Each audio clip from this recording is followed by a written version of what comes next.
있죠? 저도 아까 찬양 부르면서 깜빡깜빡하더라고요. 그러면서 여러분들 걱정이 좀 됐습니다.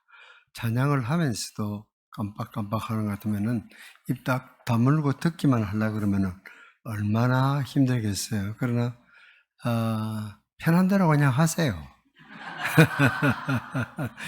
오셨다는 것만 해도 엄청 감사하게 생각하고 저는 행복해 할 거니까 꼭 잠이 오면 어쩌겠습니까? 그렇죠? 예. 이 본문도 아기 예수의 탄생 축하 기록입니다. 신앙의 어르신 시몬에 이어서 신앙의 여인 안나의 이야기입니다. 우리가 지금 살필 신앙의 여인 안나는 예수님의 탄생 증인으로서 하나님이 택한 두 번째 어르신입니다.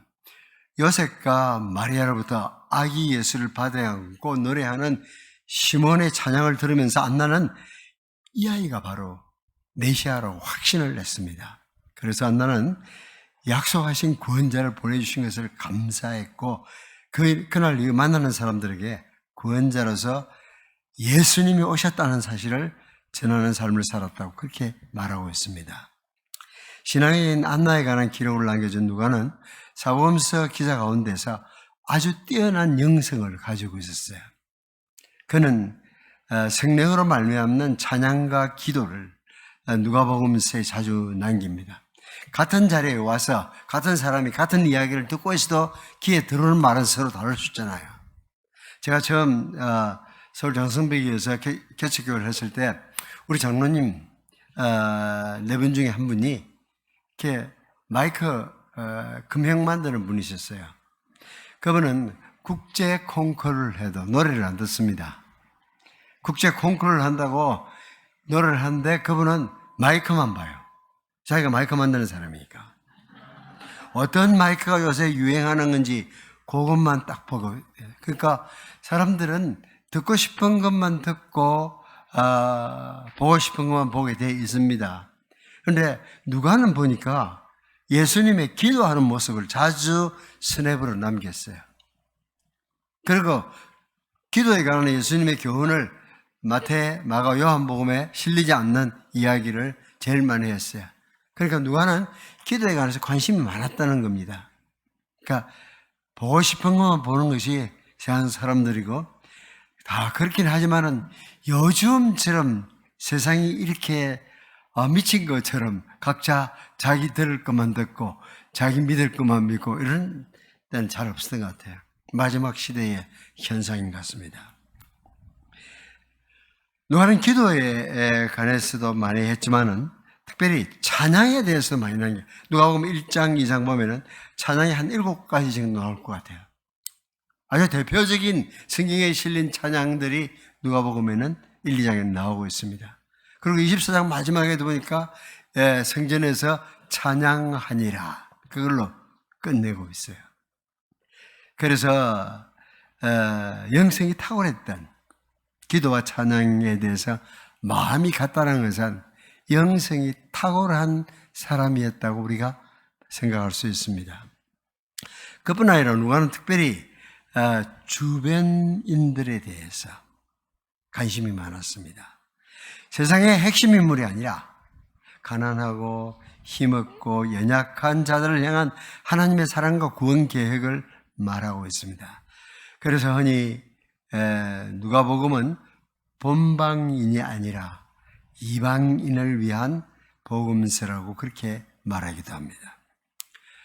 요즘 우리말로 하면은 세상은 항상 인사에 대해서, 핵인사에 대해서 관심을 갖습니다. 하지만 누가는 하나님의 불변하는 관심 계층, 생활 보호 대상자나 차상위 계층에 대한 관심이 남달랐습니다. 여러분은 어때요?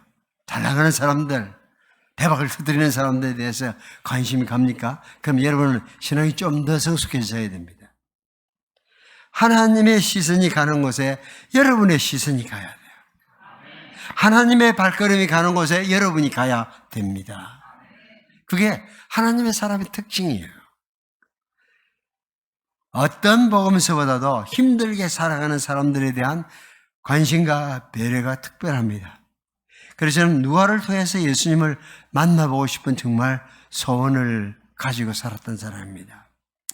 누가는 그 시대의 약자, 그 시대에 인정받지 못하던 2000년 전 이야기입니다. 못하던 계층 여성들에 대한 관심이 지극했습니다. 제가 지금 2000년 전 이야기한다니까요. 왜냐하면 이 시대는 절대 인정받지 못한 계층이 여성이 아니라니까요.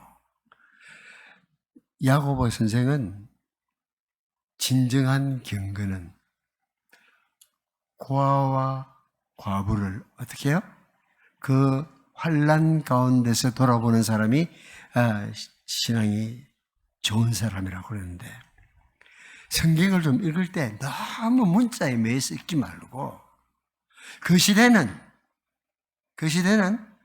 고아와 과부가 제일 불쌍해요.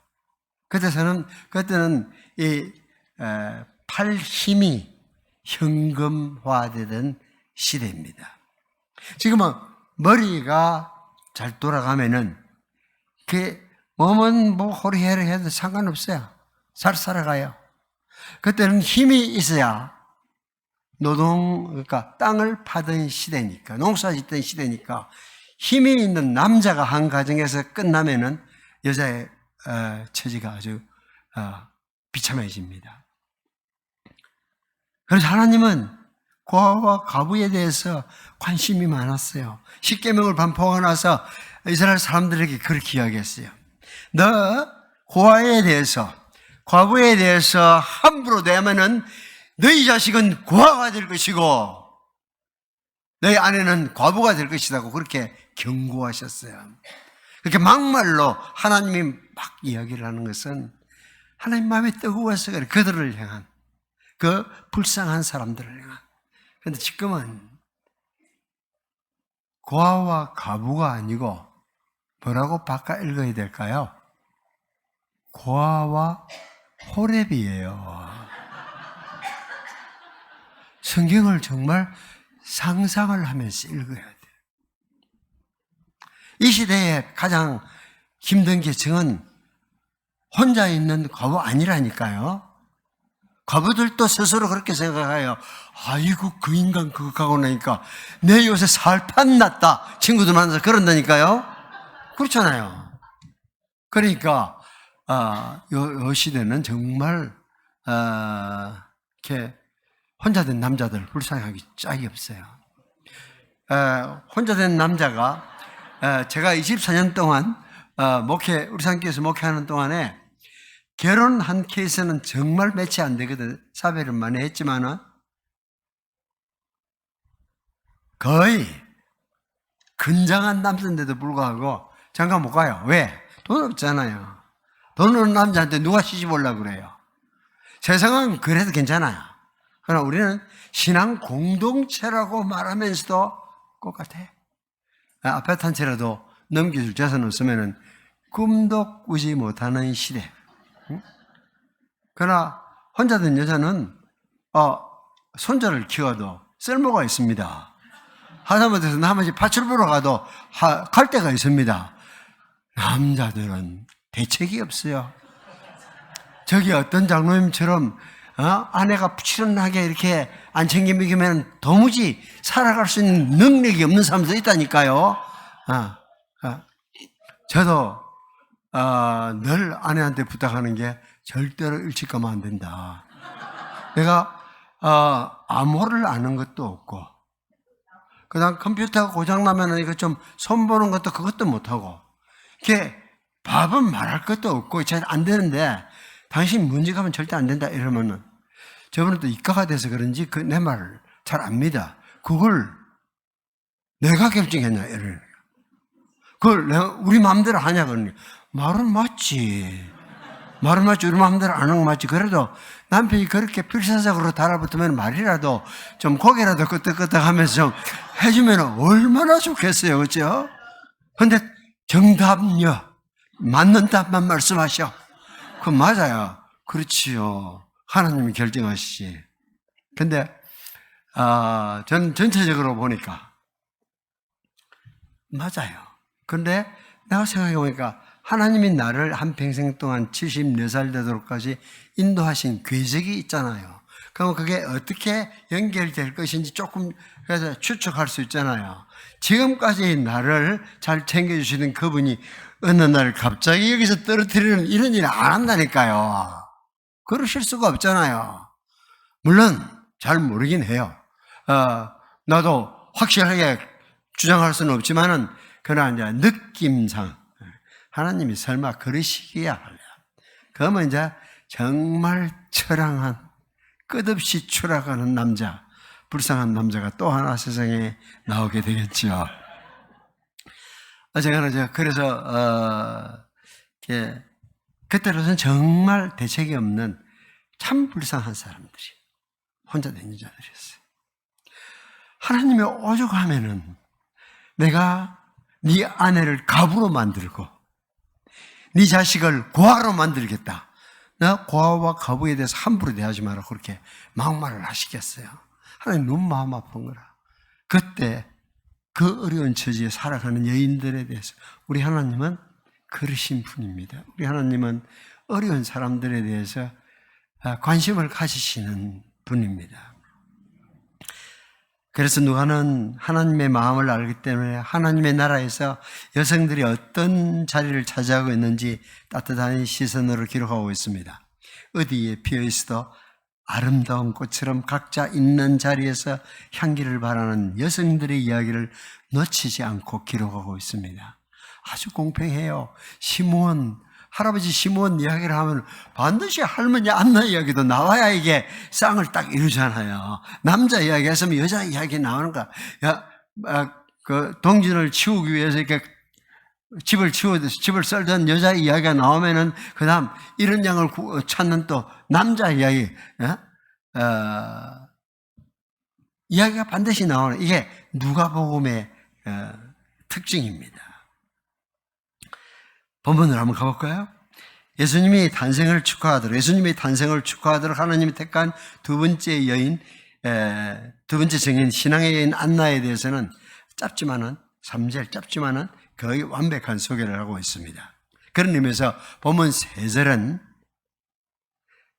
안나의 프사라고 부르죠. 프로필 사진과 같은 역할을 하고 있습니다. 또 아셀 지파 바누엘의 딸 안나라 하는 선지자에서 나이가 매우 많았더라. 결혼한 후 7해 동안 남편과 함께 살다가 과부가 되고 나이 84세가 되었더라.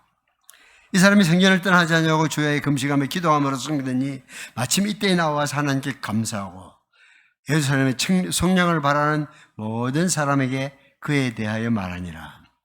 먼저 그 집 가게가 어떻게 되는지, 지파가 뭔지, 아버지는 누군지 쫙 하면서 이야기를 하는데, 이게 이제, 할아버지 시므온하고 비교하면 아주 대조적이거든요. 예루살렘에 사는 시므온, 이게 전부인데, 지파도 나오고, 아버지는 누구 다 나오는, 이게 지금 명문 가정이라는 이야기잖아요. 아셀 지파는 이스라엘 12지파 중에 하나였지만은 북쪽 이스라엘에 속한 지파입니다. 그런데 별로 구약성에 읽어보면 아셀 지파 이야기가 안 나와요. 그러니까 흔히 사라진 지파라고 생각하기도 해요.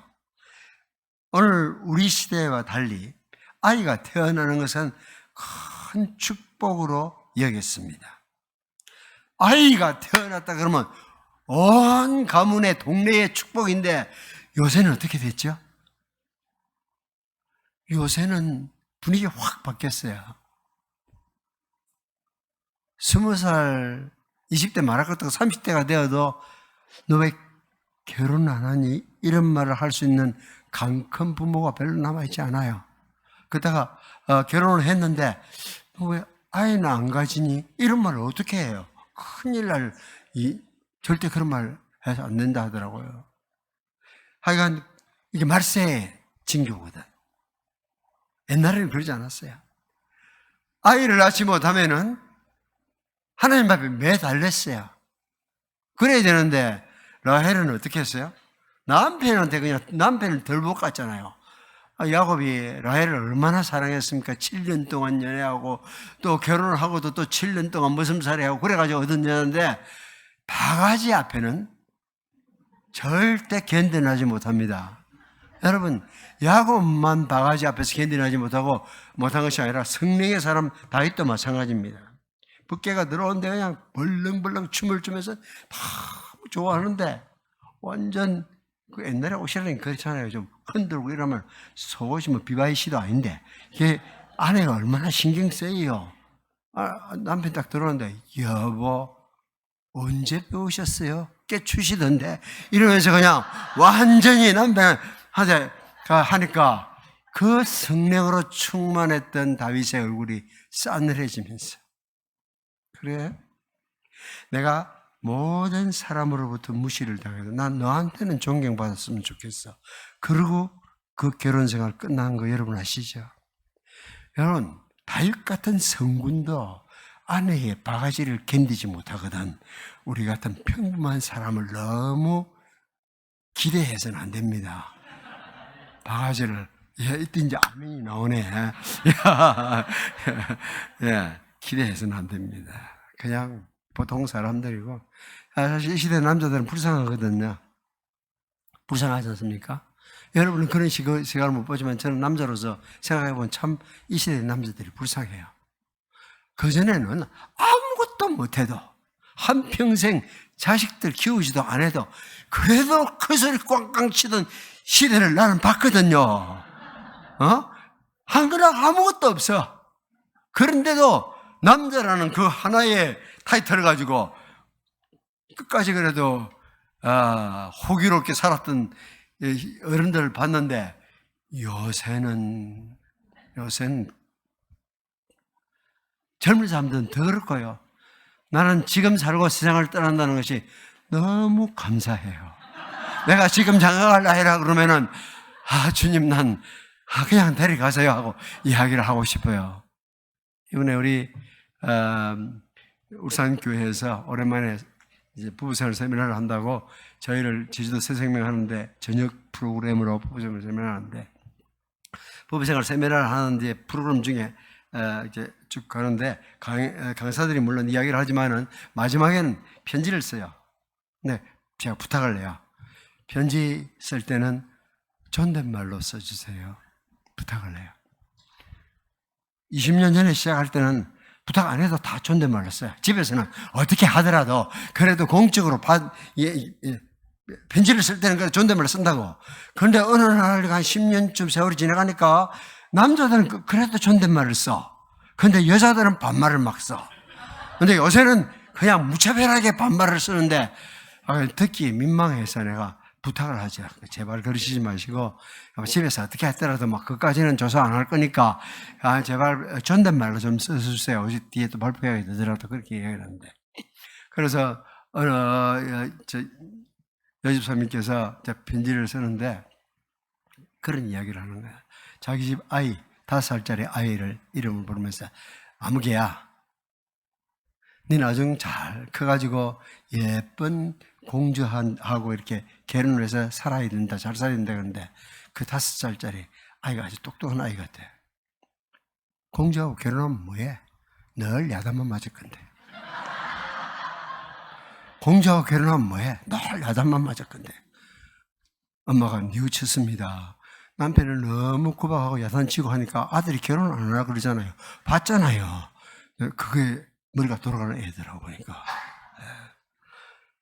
어쨌거나 그렇게 해서 참 요즘은 우리 남자들이 불쌍해가지고 그래서 큰 소리도 못 치고 평생 직장생활을 한다고 했는데 딱 직장 그만두면 마치 지나가던 길거리 지나가던 아저씨처럼 그렇게 취급을 받는데 그러면 안 돼. 세상 그래도 괜찮지만은 그렇게 하면 하나님이 싫어하셔요. 하나님이 싫어하셔요. 하나님이 싫어하신다니까 그렇게 하면은 우리는 은혜를 알아야 돼. 감사합니다. 그래도 여자분이 한두 번 아멘 해주시네. 남자들만 아멘을 해서 내가 얼마나 마음이 민망했는지 모르겠는데 그렇죠? 그래요. 정말 하나님께서 그래서 저는 다른 건 몰라도 이 땅의 사회민주주의를 가져오기 위해서 참전했던 16나라 그 젊은 청년들을 생각해 보면은 우리가 참 특별히 감사할 것이 많은 사람들이에요. 역사 배웠잖아요. 세계사 배우시죠? 세계의 아무 역사에도 한 나라를 구원하기 위해서 전 세계가 달라붙었던 적은 아무 데도 없습니다. Once for all, 이것이 처음이고 끝이었어요. 그리고 세상의 어떤 나라도 여러분 헌법을 만드는 재헌국회에서 기도하고 만든 나라가 없습니다. 우리나라 특별히 하나님께서 기억하셨어요. 그리고 흥남 부두에서 그 무기를 수장시키고 거기에다가 사람을 실려가지고 나오는, 물론 시인들이 선지자들이 그런 이야기를 했어요. 곡괭이를 가지고 창을 가지고 곡괭이를 만들고 칼을 가지고 괭이를 만든 이런 노래를 했지만은 실제로 그런 일이 일어난 것은 이 나라가 처음이라니까요.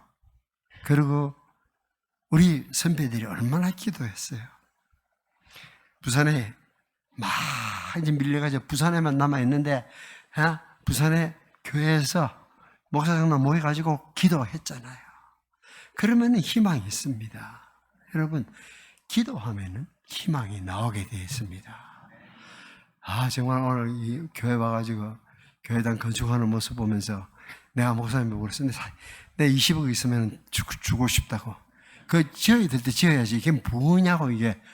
지금 여기가 좁은데 아침에 와보니까 본당을 못 세우고 카페와 교육관을 하는 정도에 끝난다고 하는 것은 살아있으나 죽은 것과 마찬가지예요.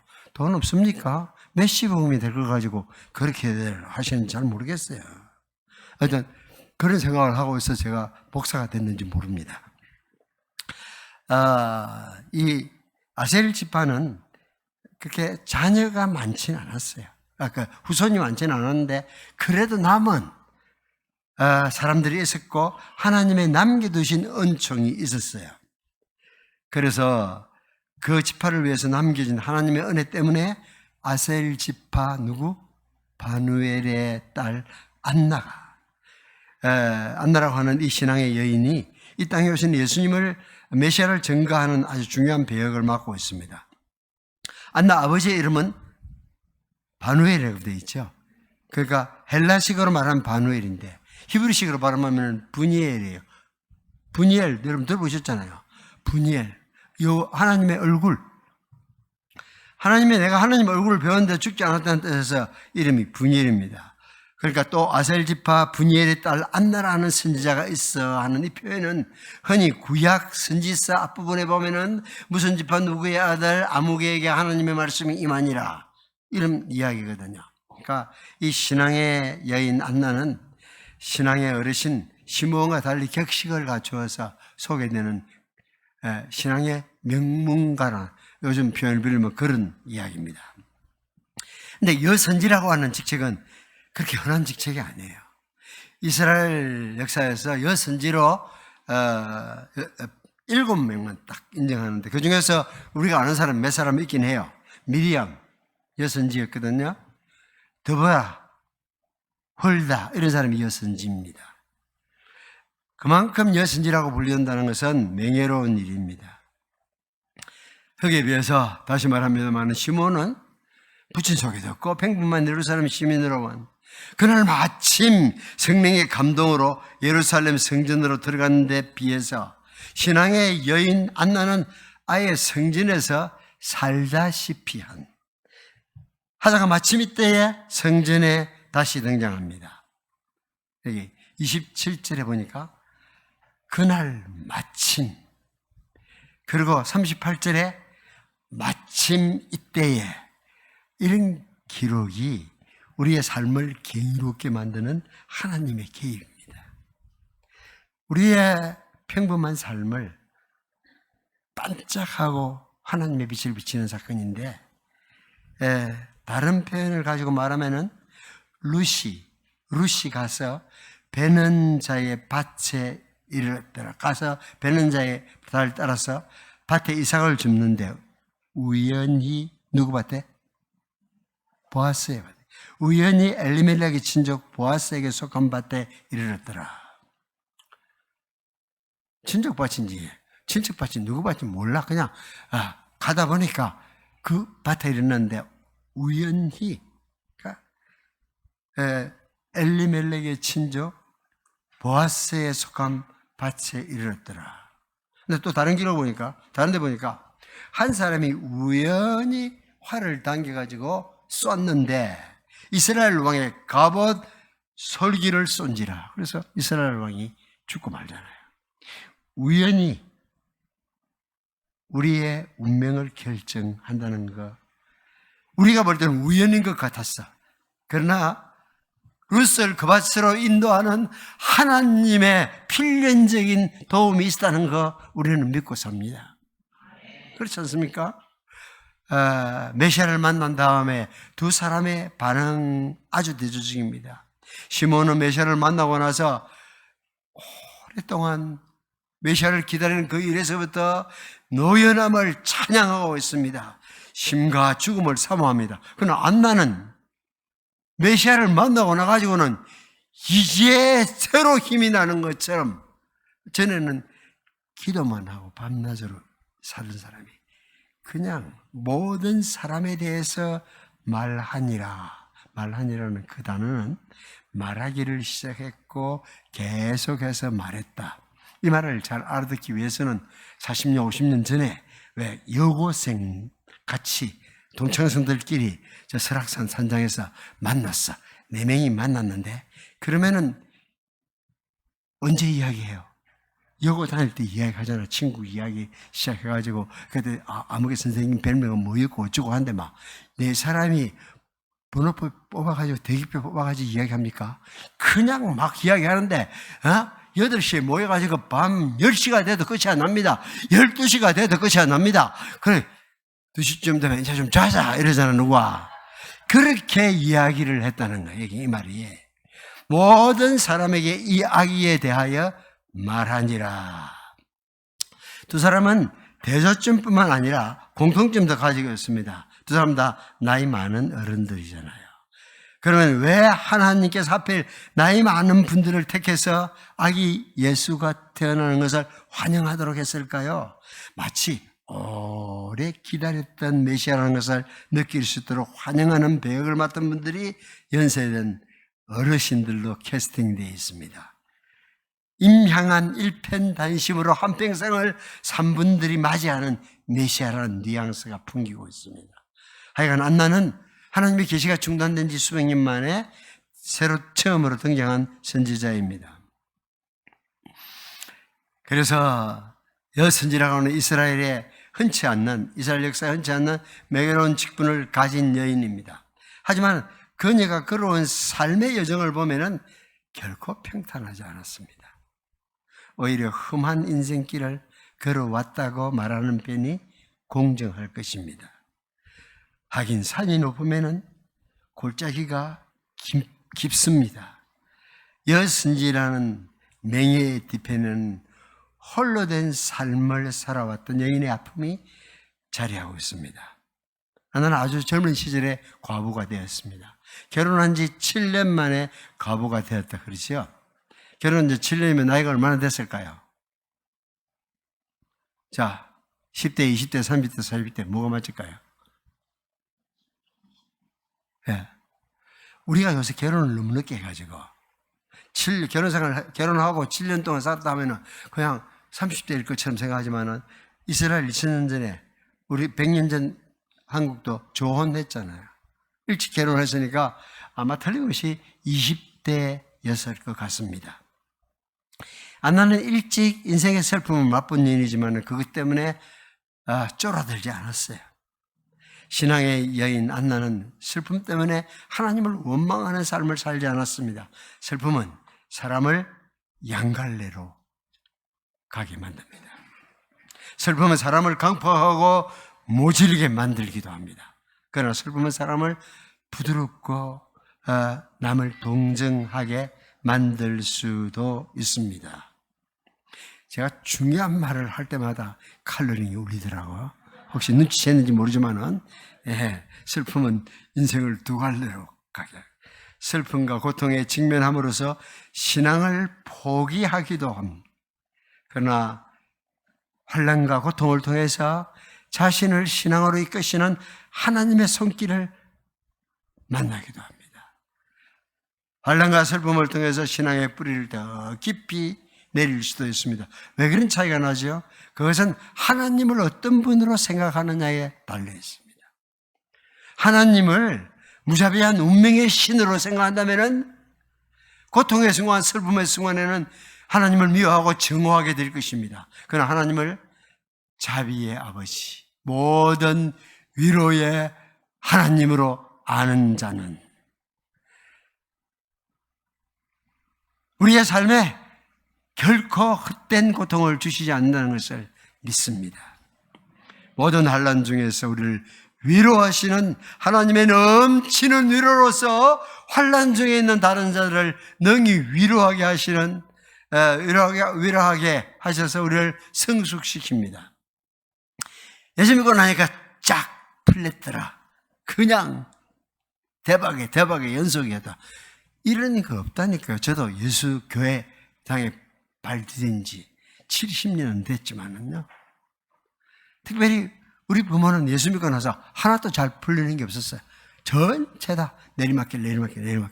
그런데 내가 20살, 20대 마지막에 이제 전도사가 되어서 합천 정덕이라는 곳에 가서 사역을 했는데, 그 제일 주동이 되어야 될 집사님 부부가, 거짓말 말고는 부부가 다 예수 믿는 집은 없었는데, 그분들이 그냥 예수 믿어도 뭐 이런 일만 당연히 이렇게 불평하기 시작하는데 감당이 안 되더라고요. 근데 그 어린 나이에 직함이 내한테 전도사가 주어지는 거지 내가 인생을 그들보다 더 산 것도 아닌데 그렇게 불평하니까 감당이 안 됐어요. 그러면서 우리 부모님을 떠올리게 됐어요. 떠올려 보니까 하나도 제대로 풀린 게 없어. 그런데도 한 번도 어린 아들인 제가 듣는 자리에서 내가 듣기로는 한 번도 불평하는 건 내가 못 봤거든요. 예수 믿고 나면 잘 풀리더라. 그건 동화 속 이야기하고 같잖아요. 왜? 용감한 왕자가 예쁜 공주를 만나가지고 그 다음부터 잘 살았더라. 그거는 동화 속의 끝이지 현실 속에는 그렇게 안 되거든요. 우리 여러분과 저는 동화 속에 사는 것이 아니라 현실 속에 뿌리박고 있습니다. 믿는 즉시 하나님은 우리를 온실로 옮기지 않고 비바람 치는 자리, 눈보라가 부는 그곳에 그대로 두셔요. 하나님의 뜻이 있기 때문입니다. 하나님이 우리를 잊고 있는 거 절대 아닙니다. 미워하는 거 더더욱 아닙니다. 고통 속에서 견디어내는 능력을 갖도록. 그래서 고통당하는 주변의 사람들에게 할 말을 갖도록 위로해 줄 수 있는 능력을 키워가도록 하시는 거예요. 모든 고통에는 하나님의 뜻이 있습니다. 하나님은 자기 자녀들을 무조건 감사하지만 하지 않습니다. 때로는 신라원에서 당하는 모든 인생의 환난에 우리 성도들도 다 노출됩니다. 경제적 고통을 당하기도 하고요. 건강의 위협을 당하기도 하고요. 일찍 남편을 먼저 보내기도 하고요. 아니, 자녀를 가슴에 묻기도 합니다. 예수 믿는 사람이라고 사람들하고 절대 그런 일 안 당한다. 나한테 그렇게 말할 사람 있습니까? 내가 50년 동안 지켜봤는데 예수 믿는 사람도 세상 사람이 당하는 모든 고통을 다 당하더라고. 그런데 물론 우리를 통해서 하나님은 세상에 고통받는 사람들에게 다가가기 위해서입니다. 물론 축복받고 형통하게 될 때도 하나님을 찬송할 수 있습니다. 그리 아니하실 때에도 우리는 하나님을 예배하는 자입니다. 신앙의 여인 안나는 젊은 나이에 과부가 되었지만은 슬픔과 연민으로 자기를 빠뜨리지 않고 하나님 나라의 소망에 몰입했습니다. 자기 연민에 빠지는 대신에 하나님 나라에 대한 소망의 불꽃이 피어올랐습니다. 이 사람이 성전을 떠나지 아니하고 주야에 금식하며 기도함으로 승리되니, 이 사람이 성전을 떠나지 아니하고, 그런다고 해서 성전에 컨테이너 박스 갖다 놓고 살았다는 이야기가 아니라니까요. 성경을 그렇게 읽으면 안 돼. 본문대로 읽는다고 해가지고 성전을 안 떠나고 살았다. 여러분 이스라엘 성지순례 가보셨지만 아시지만 거기에 혼자 된 여인이 밤을 지낼 만한 공간이 없습니다. 여인들의 때는 그런 공간이 없는 거예요. 그리고 또 말이 그렇지, 주야의 금식을 낮에 밤에 밤낮 없이 금식을 했다? 그럼 죽어요. 내가 어떤 게 집회를 갔더니 자기가 100일 금식을 했대. 근데 깜짝 놀라가지고 눈이 둥그러지니까 그분이 설명을 좀 하더라고. 아침마다 금식을 했다. 그건 나도 이해가, 아침마다 굶는 거야. 그건 뭐 할 수 있을 것 같아. 내 친구가 한 번은 나를 오랜만에 만났는데 아주 절친이었는데 신학교 다닐 때 자기는 40일 금식했다 하더라고. 그런데 그 말을 듣는 순간에 내 속으로 So what? 그래서 어쩌란 말이냐? 그래서 어쩌란 말이냐? 네가 그걸 내한테 말하는 이유가 뭔데? 이런 생각이 들죠. 그러니까 옛날 절친이었으니까 말을 못할 뿐이지 생각이 안 나는 건 아니거든요. 생각이 다 나요. 그런 것은 자랑하기 위해서 하는 것이 아닙니다. 세상에 내가 27살 때 장가를 가는데 우리 집에 여자분이 누님이 7분 계셨거든요. 얼마 안 돼요. 7 있는데 7 누님 중 한 분이 내려와가지고 결혼식을 마치고 갔는데 이야기를 하더라고. 자기가 어떤 집회에 참석을 했는데 그 보험 강사께서 첫날 밤을 신부를 가까이 하지 아니하고 기도로 밤을 지냈다고 뭐 이런 이야기를 하길래 누님이 동생을 사랑하는 마음으로 하는 말이니까 누님한테는 내가 감사하게 받아들이고 표정을 지었지만 속으로 질문이 생기더라고요. 그 강사가 이상한 강사네. 참 이상한 강사네. 첫날 밤을 두 사람이 합의해서 기도할 수 있어요. 정말 괜찮을 것 같아요. 그러나 그런 것을 다니면서 떠벌리고 다닌다는 것은 이건 또 다른 이야기잖아요. 그렇게 되면 기독교가 천박해져요. 여러분도 부부대 살지만 어떤 이야기는 부부 간에만 지켜야 될 이야기였어요. 그걸 넘어가면은 안 돼요. 그렇잖아요. 그건 외설도 될 수 있고요. 그건 말이 안 되는 그 이야기는 부부만이 간직할 내용이 있는 거지. 그러니까 자기 아내와 둘이서 어떤 일이 있다고 그러고 다니는 것은 그건 상식적이지 않잖아요. 어쨌거나 금식하며 기도함으로 섬기더니 금식과 기도의 관계가 나와요. 네, 그러니까 하는 40일까지는 금식하는 분이 있더라고. 근데 그건 넘어가면은 그 금식은 짜가예요. 저도 35년 당뇨를 알아봐서 알지만은요, 당뇨 환자는 내가 금식하고 싶어도 그게 안 됩니다. 저는 밤에 탁구도 못 칩니다. 탁구 치고 나면은 저혈당이 오기 때문에 아주 잠이 깨는데 기분 나쁘잖아요. 깨워주셨으니까 내가 살아나는 거지. 안 깨워주면 그냥 그대로 가는 거예요. 그러니까 당뇨 환자가 금식을 한다, 무기한 금식을 한다, 난 이런 이야기를 별로 안 믿어요. 그럴 수는 없는 거예요. 사람은 사람일 뿐인데 어쨌거나 주야의 금식이 기도에 올인하는 데 도움이 돼요. 어떤 때는 저녁 금식만 하고도, 그러니까 저녁 밥 먹는 시간, 그 시간을 오롯이 기도하는 일에 쓰기 위해서 할 수 있어요. 그건 좋은 것 같아요. 안 그러면 아무래도 기도에 전념하기 쉽지 않으니까 그건 괜찮지만은 기도는 항상 금식해야 된다. 이렇게 나오면은 이건 잘못된 거거든요. 그렇게 가르친 데가 없어요, 성경에. 기도할 때는 금식해라. 그렇게 명령한 데가 없다니까. 창세기부터 계시록까지. 그러나 이런 사람처럼 금식하면서 기도했다. 이건 그 사람이 한 걸 그냥 이야기라. 디스크립티브라 그러죠. 그냥 서술하는 거예요.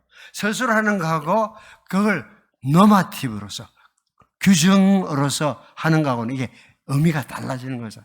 성경에 있더라 이러면서 자기가 그 연애한 거는, 자기가 중매결혼한 거는 그 성경직이라 그러더라고. 나는 성경을 왜 그 다음 장을 안 봤나 싶더라고. 이삭은 중매결혼을 했지만 그 집 아들은 야곱은 뭐 했어요? 연애했잖아요. 그것도 7년씩이나 했잖아요. 성경에 있는 것 같으면은 중매한 것도 성경직이라 하면은 연애한 것도 성경직이잖아요. 사람들이 참 성경을 읽을 때 상상력이 없이 읽어. 한번 생각해 보라고. 그건 그냥 그때 그랬다는 거지. 우리 보고 결혼하려면 중매해야 된다. 결혼하려면 연애해야 된다. 그런 이야기를 한 거 아닙니다. 그 집 가정에 그런 일들이 있었을 뿐이죠. 그러니까 금식하며 기도하더니 금식이 기도에 집중하는 데 도움이 되는 건 맞습니다. 그러면서 하나님을 잘 섬겼어요. 과부된 자신의 처지를 슬퍼하는 대신에 오히려 그 위치에서 하나님을 잘 섬기는 일을 위해 자신을 드렸거든요. 물론 결혼한 여인이 남편과 함께 오래 삶으로써 서로 도움에 살 수 있다는 것은 하나님의 특별한 은총이면 틀림없습니다. 저도 내년 그 다음에 이제 1년 6개월쯤 있으면 결혼한 지 50주년이 됩니다. 자, 결혼 50주년 함께 살 수 있으면 참 좋겠다 이런 생각을 옛날부터 한 적이 있으니까 이제는 그게 거의 눈앞에 보이는 시점까지 와 있어요. 굉장히 큰 축복이죠. 그러나 결혼한 이들은 아무래도 남편은 아내에게, 아내는 남편에게 시간을 써야 되잖아요. 그러나 그래서 전적으로 주님 섬기는 데만 마음과 시간을 뺏길 수가 없습니다. 그래서 시집간 자는 세상 일을 염려하여 어찌하여야 남편을 기쁘게 할까 한다고 바울이 이야기하고 있습니다. 바울 선생님 편지 읽어보면요, 진짜 깜짝깜짝 놀래. 장가도 안 갔는데 어떻게 그렇게 잘하는지. 혼자 살았잖아요. 그런데 환히 깨뚫고 있는 것 같아. 그러면서 디모데전서 5장 5절에는 참 가부로서 외로운 자는 하나님께 소망을 두어 주야로 항상 간구와 기도를 하거니와. 참 가부는 외로움을 아는 사람입니다. 신앙의 여인이라고 해가지고 남편이 일찍 남편과 사별을 했는데 캐세라세라 이러면서 살 수는 없잖아요. 고통으로 다가오고 외로움으로 느껴져야 정상적입니다. 그러나 그것 때문에 쾌락의 자신을 빠뜨리지 않는, 오히려 외로움을 계기로 하나님께 소망을 두고 주야로 항상 간구와 기도를 합니다. 나는 혼자 사는 외로움을 아는 여인이고요, 그것을 하나님 사랑하는 일에, 하나님 섬기는 일에 승화시킨 여인입니다. 그 마음이 항상 성전에 있었습니다. 소원이 하나님께 있었습니다. 하나님을 섬기는 일에 전념한 존경할 만한 여인입니다. 성전을 떠나지 않고 살았다는 것은 하나님 중심, 성경 중심, 교회 중심이라고 늘 여기 가까이 와서 무슨 텐트라도 치고 살아라, 그런 이야기는 절대 아니잖아요. 혼자서 기도하는 삶을 살았고, 그러니까 예배하는 자리에 나왔고, 혼자서 기도하는 즐거움을 알았기에 함께 기도하는 기도의 위력을 아는 여인입니다. 혼자서. 그런데 교회에 나왔는데 지금은 용서가 된다니까. 지금 시간이 12시 33분이니까 우리 밥 먹고 딱 1시간쯤 됐으니까 지금 다 오는 거는 다 이해할 수 있어. 지금 충분히 이해할 수 있는데 교회만 오면은 그것도 딱 본문 읽어놓고 나면은, 이렇게 하면 그 문제가 있다니까요. 제가 정성백에서 개척교회를 하는데, 우린 정말 대한예수교 장로교회로 장로들이 많았거든요. 처음에 4사람이 출발했고, 한 사람 더 조인회가 5사람인데, 앞좌석에 딱 앉거든요. 이렇게 큰 공간이 아닙니다. 20평밖에 안 됩니다.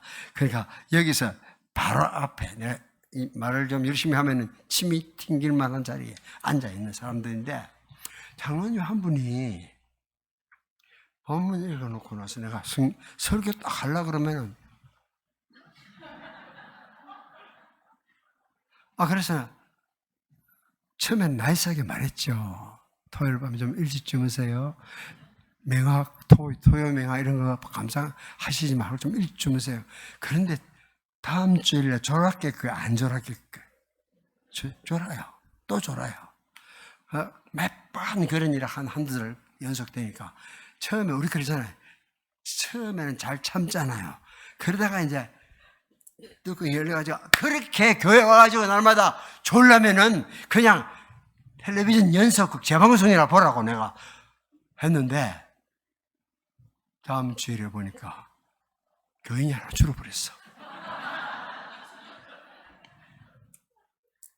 큰 동서, 막내 동서가 우리 교회 나오는데 자기가 중간에 있는데 안 나오면은 따당하잖아요.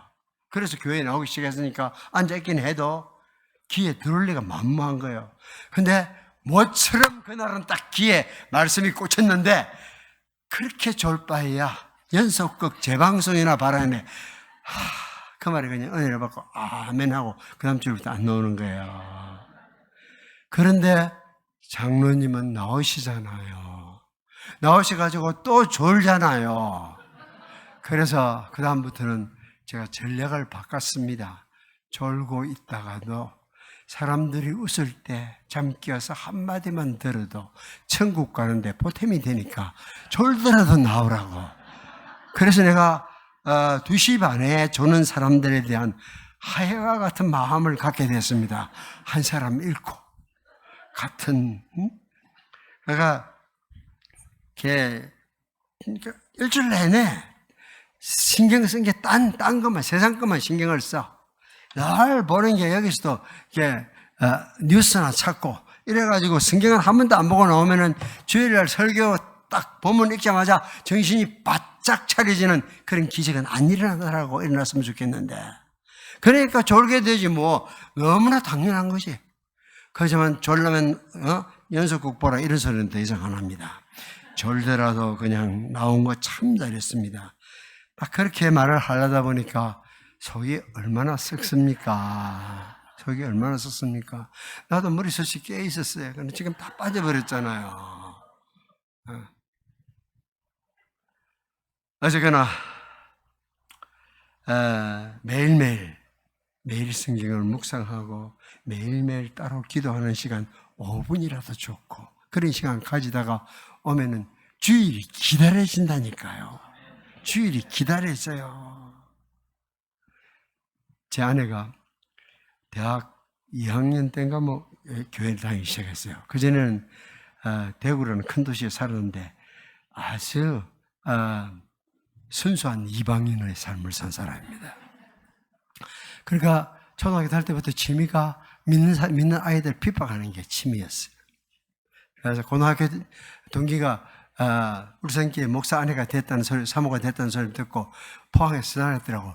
야, 네가 내한테 뭐라고 한 줄 아나? 하나님 있는 거 증명해봐라. 그러면 내가 믿을게. 했던 사람이 어쩐다고 사모가 됐냐고 포항에서 친구가 전화를 했더라고. 초등학교 5학년 때는 그때도 막 이제 핍박하죠. 자기가 누구한테 속해 있는지 사실 모르잖아요. 하나님한테 속해 있지 않으면 나쁜 우리의 대적에 속해 있으니까. 그러니까 핍박하는 게 취미였습니다. 그런데 핍박을 할 수 없는 친구, 5학년 때 친구 하나 있었대요. 그 아이는 일주일 내내 주일을 기다리는 아이였어요. 하나님을 아는 아이였어요. 그냥 올라다니는 아이가 아닙니다. 그러니까 저 핍박하는 것이 취미인 사람도 걔한테는 함부로 말 못했다 하더라고요. 짓밟힐만 하니까 크리스찬이 지금 짓밟히고 있는 거지. 우리가 우리 자리를 지키면은 세상이 그렇게 함부로 못해요. 없는 데는 수근수근 할지 모르지만 앞에 대놓고 어떻게 이야기합니까? 그저 옛날에는 그래서 전도하면은 속으로 그랬어. 니나 잘 믿어라. 요새는 대놓고 그러잖아요. 니나 잘 믿으세요. 그러고 짜증내잖아요. 그리고 우리가 그만큼 다 기계를 잃어버렸습니다. 혼자 있을 때는 주야로 간구했고 그러기에 주의 백성들이 함께 모이는 예배 시간에 빠지지 않았을 것입니다. 20대에 혼자 되었으면은 재혼하려고 그러면 할 수 있는 충분한 싱싱함이 있었을 것 같아요. 그렇죠? 예. 나와프리카 사람들은 그러더라고요. 한 30년, 40년 만에 동창들 만나면은 이 말을 참 이쁘게 하더라고.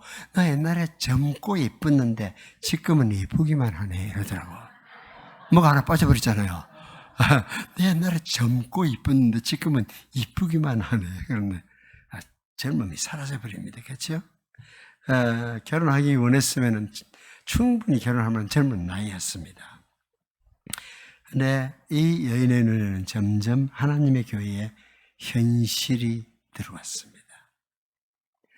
사랑하는 말씀 전하는 교회 성도 여러분, 하나님의 교회의 현실을 봐야 기도를 합니다.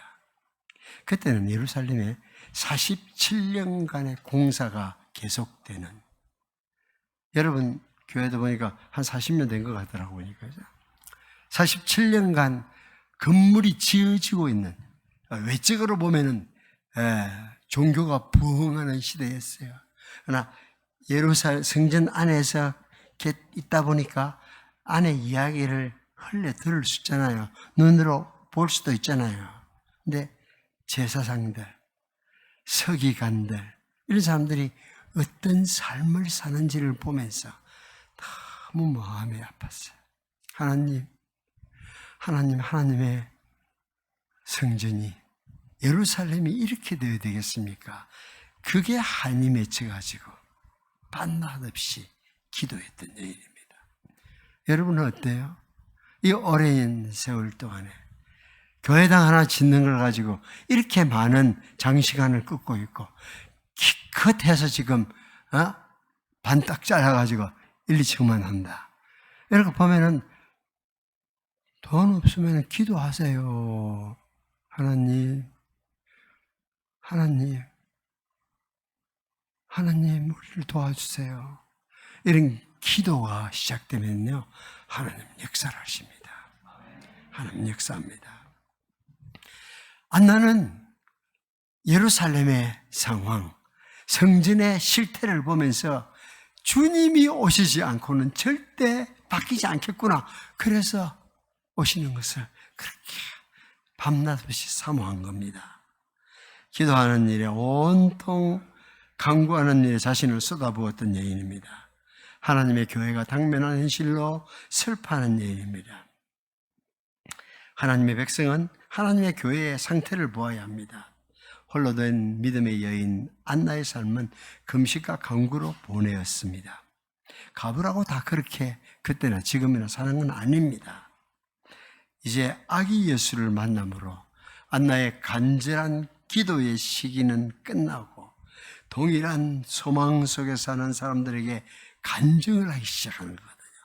마침 이때에 나와서 하나님께 감사하고 예루살렘의 구속됨을 바라는 모든 사람에게 이 아기에 대하여 계속해서 말았다는 거죠.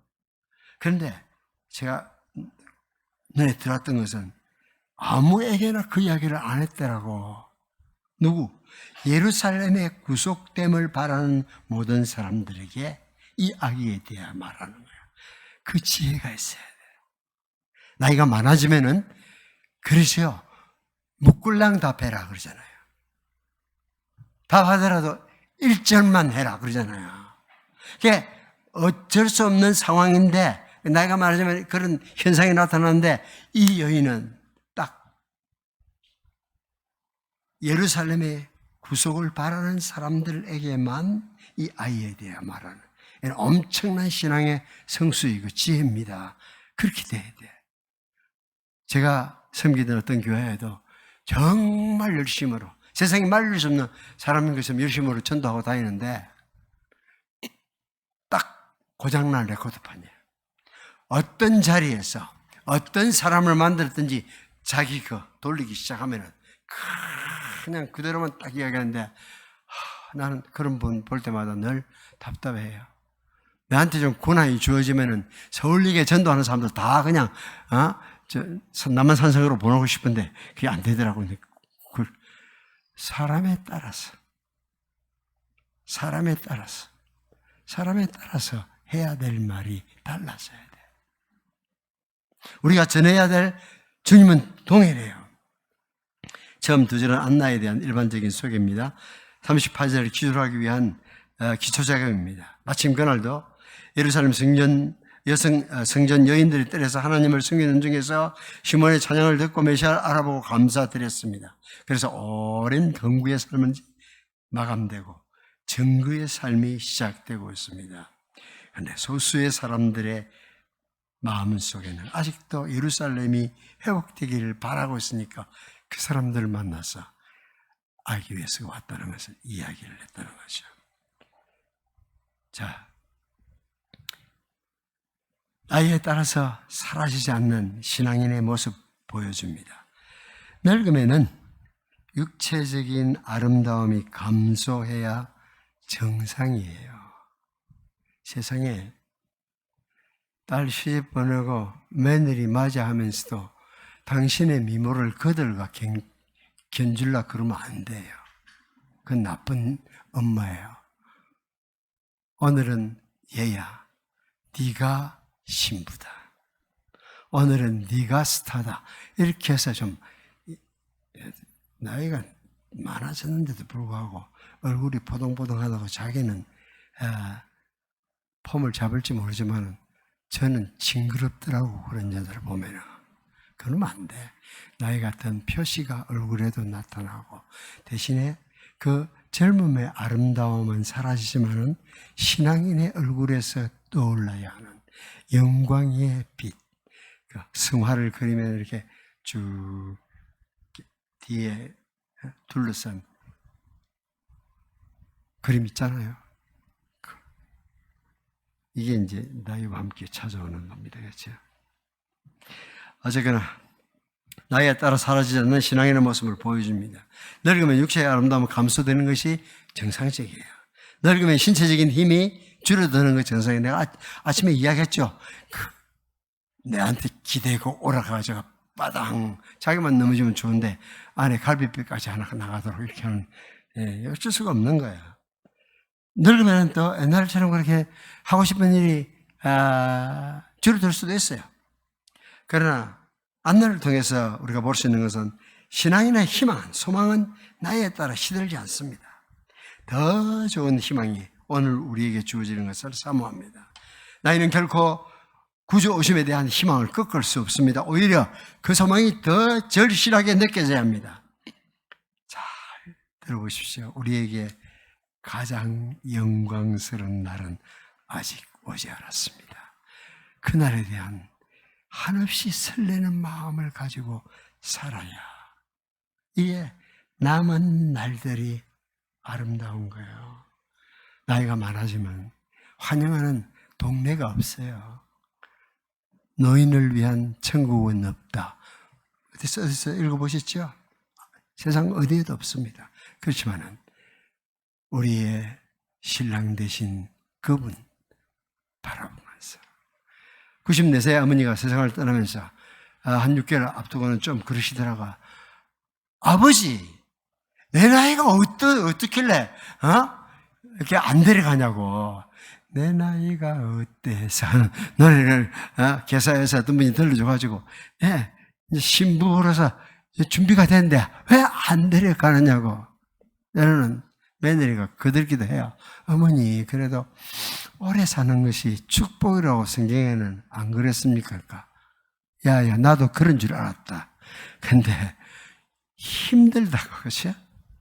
마음은 힘들지만 주님 오시는 거 기다리는 사람은 설레이는.